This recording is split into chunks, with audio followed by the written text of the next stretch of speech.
হাতে মাখায় যে জিনিসই রান্না করা হয় মনে হয় কি সে জিনিসের স্বাদই মনে হয় ২ গুণ হয়ে যায়। তো আসসালামু আলাইকুম, সবাইকে পবিত্র জুম্মা মোবারক। আজকে শুক্রবারের দিন, তারপরও আজকে আমার বাসায় কোনো ঝামেলা নেই, রান্নাবান্নারও কোনো চাপ নেই, কারণ ছেলেদের দাওয়াত আছে।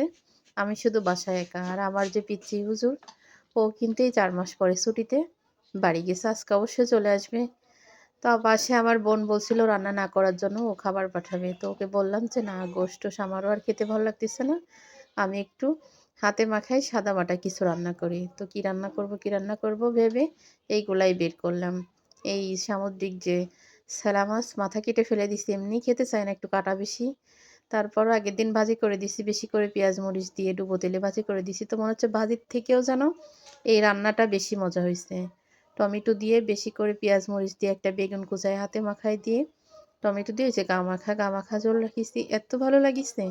ধনেপাতা দিলে হয়তো আরো বেশি ভালো লাগতো, তবে ধনেপাতা আজকে আমার বাসায় নেই। তো এটা রান্না করলাম, আর হচ্ছে কাতলা মাছ দিয়ে পালং